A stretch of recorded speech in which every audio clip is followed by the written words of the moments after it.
السلام عليكم ورحمة الله وبركاته. ازيكم حبايبي؟ عاملين ايه؟ يا رب ان شاء الله تكونوا في افضل حال، والايام اللي جاية ان شاء الله تكون خير وسعادة على اصحاب برج القوس حبايبي في كل العالم كله. اصحاب برج القوس حبايبي، النهاردة ان شاء الله هنشوف مع بعض التوقعات. اتمنى انها تكون توقعات ايجابية وفي نفس الوقت خفيفة على قلبكم الطيب الجميل النقي بامر الله تعالى.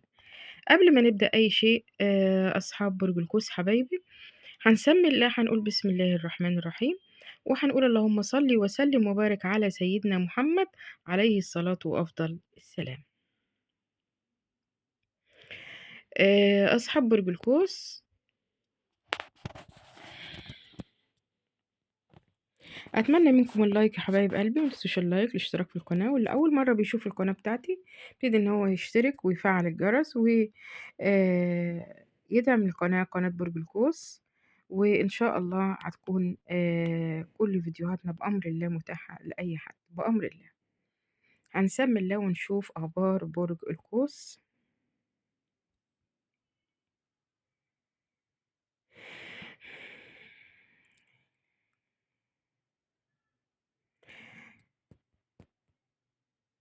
برج القوس، هقول لك على حاجة كده غريبة هيت يعني. طبعا عندي ناس معينة، يعني مش عند، طبعا مش عند كل الناس. في حد في بيتك، في حد في بيتك شخص، هو كان رجل أو امرأة، سواء رجل أو امرأة بيشتغل عندك في بيتك. لكن للأسف الشخص ده آه هو كان بيدور على شيء معين في البيت، و يعني يا إما أذاك، يا إما لسه هيأذيك بالشيء ده. هما يعني بيشتغلوا عندك، يعني بينظف بيمسح حد كده. وكمان بيتجسس عليك لحد، يعني بيتجسس عليك لصالح شخص تاني. الشخص دوت اللي بيشتغل عندك دوت في بيتك أو في المكان بتاعك. هو على الأكثر هو بيشتغل في منزل، يعني أو بتشتغل في منزل عندكم. عايزة تأذيكم برش شيء هيأذيك. فخلي بالكم وخلوا عينيكم كده، ما تثقوش في حد. والطيبة الزايدة ديت يعني ايه؟ الطيبة الزايدة بتاعتك دي خاف منها، خاف منها عشان احنا في زمن مش كويس. لو قلنا عايزين نشوف الحروف، طيب طلعت معانا حروف، عايزين الحروف للشخصية دي. طب في حرف الف، حرف اللام، حرف العين، حرف السين. احذروا يا جماعة وخلي بالكم وخلوا عينيكم على كل حاجة منكم. كانت في من فترة ضاعت منك حاجة في بيتك، في حاجة ضاعت منك، ورحت كمان تفتح مندل أو تفتح حاجة زي كده علشان تشوف الشيء ده مين اللي خده. في بعض منكم عرف الشخص اللي خد الحاجة دي، وفي ناس معرفتش الحاجة بتاعتها دي راحت فين.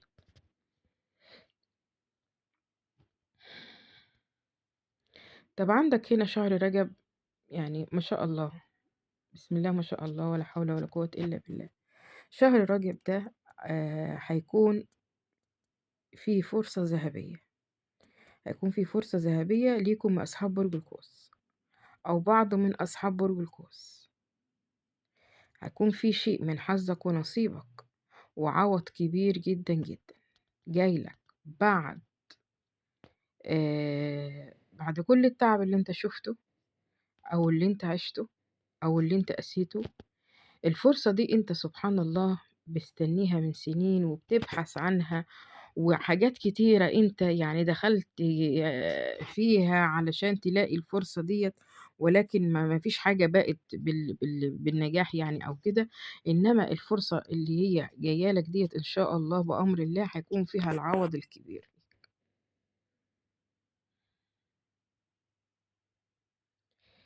انت هتندم على شخص، او هتندم على فراق شخص، هتندم على فراق شخص برج القوس.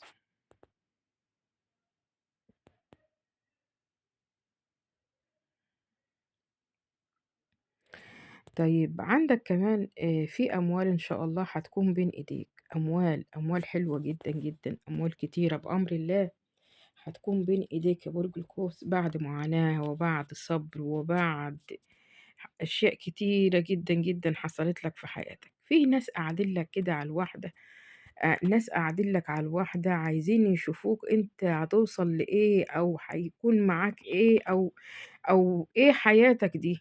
يعني هم عايزين أي حاجة يوقّعوك بيها، يغلّطوك ويعني ده في ناس كمان يعني سبحان الله يعني ده في ناس كمان قريبين منّك، يعني مش غُربة عنّك. يعني أكتر الناس اللي هي عايزة تتشفّى فيك ناس للأسف قريّبة منّك. آآ خلّي بالكم يا جماعة ما تأمنوش، أنتم آمنتوا كتير بقى آمنتوا الناس كتيرة في يعني السنين الماضية دي كلّها، يعني خلّي بالك بقى يعني، خلّي بالك خلاص بقى، أنت اتأذيت كتير وشُفت كتير وعانيت كتير ومرّيت بأزمات جامدة جدًا ما يعلم بها غير هو الله، بس أنت يعني دايمًا بتنام ودموعك على خدّك، دايمًا.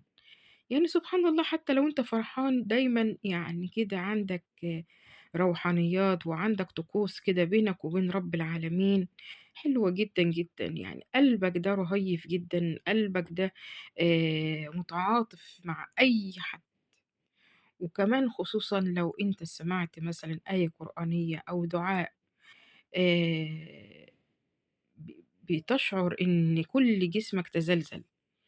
سبحان الله، مش أي حد والله صدقوني مش أي حد بيبقى كده، مش أي حد بيبقى عنده الحاسة ديّة، مش أي حد بيبقى ربنا سبحان الله وتعالى بيبقى ربنا بيقول لك أنا معاك، لمّا بيحصل لك كده اعرف واتأكد إن ربنا بيقول لك يعني بيوصّل لك رسالة بيقول لك أنا معاك، أنا جواك، أنا في كل شيء، أنا في كل شيء، ربنا فعلًا معانا في كل شيء، ربنا هو كل شيء. فأنت يحصل لك حاجات في جسمك وبيحصل لك حاجات يعني جواك آآ قليلين اللي بيحدث معاهم ده، وطبعًا دي الناس مميزة جدًا، أشخاص مميزين جدًا، جدًا لتقرُّبهم من رب العالمين. آآ عندك زيارة للرسول عليه الصلاة والسلام، عليه أفضل الصلاة وأفضل السلام. إن شاء الله هتلبّي الندى بأمر الله، وهتروح تزور بأمر الله إن شاء الله، يمكن كمان 10 أيام أو 15 يوم بأمر الله تعالى، إن شاء الله ربنا يكتبها للجميع، قولوا آمين يا رب العالمين. بتشاور نفسك على حاجة آآ أنت يعني بتقول لنفسك أنت عايز تنسحب من الموضوع ده والّا تكمّل فيه، أنت بتشاور نفسك على كده. وسبحان الله يعني حتى السبحة مبيّنة إن الحيرة. يعني ومبيّنة حاجات كتيرة، يعني مبيّنة اللي أنت عندك كذا حاجة مفتوحة مش عارف إن أنت مثلًا تروح هنا أو تروح هنا أو تخلّص ده أو تخلّص ده، عندك شوية كركبة كده، عندك شوية كركبة الأيام دي.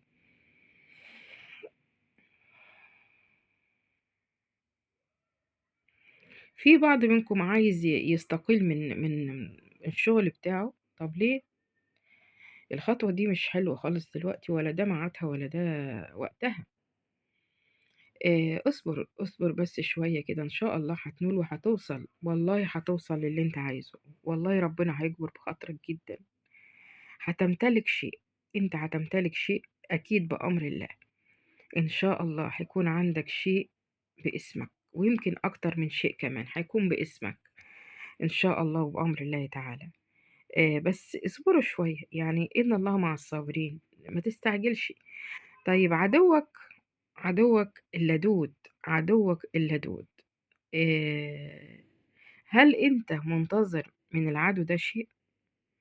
طب هاقول لك على حاجة، العدو ده هيحصل عنده مصيبة، المصيبة دي هتكون خير ليك أنت، سبحان الله.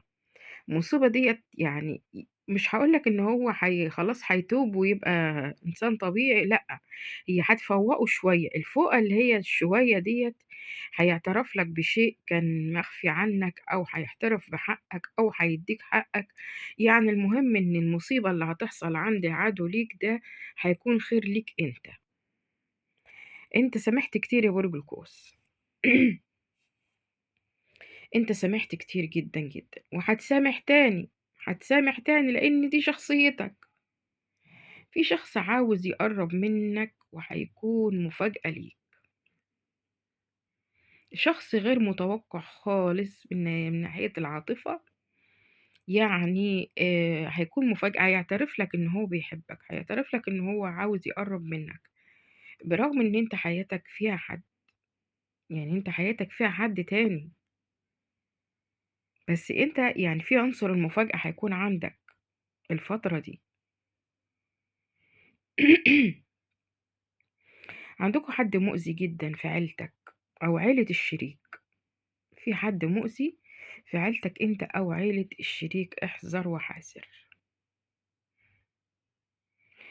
في مكسب جاي لك إن شاء الله، بس لازمك تحصين ضروري، لازمك تتحصّن ضروري، ضروري يا برج القوس، ربنا هيعوّضك إن شاء الله خير، عندك جبر خاطر، هتبقى من المساعدين، آآ وهتبقى يعني في حاجة كده هتبقى ساعداك الأيام دي والفترة دي، هتمضي على ورقة مهمة إن شاء الله يمكن في خلال يومين أو 3، ورقة مهمة جدًا، جدًا هتوصّلك لبَر الأمان وبَر السلام بأمر الله تعالى. لازم تزور دكتورك لإنك أنت يعني الصحة دي هاملها جدًا، جدًا، لازم تزور الدكتور خصوصًا إن أنت عندك بيحصل لك من الليل بس، أول ما يدخل عليك الليل كده بتحس إن بطنك دي منتفخة جدًا، جدًا، بتحس إن أنت متضايق، بيأثّر على النَفَس عندك، عاوز تخرج تشم هوا يعني بتبقى حتى لو الناس سقعانة أنت عايز تلبس حاجة خفيفة، متضايق جدًا، فأنت لازم تزور الدكتور بتاعك، لازم. أصحاب برج القوس حبايبي أتمنى لكم كل الخير وكل السعادة، ما تنسوش اللايك، الاشتراك في القناة، باحبكم جدًا.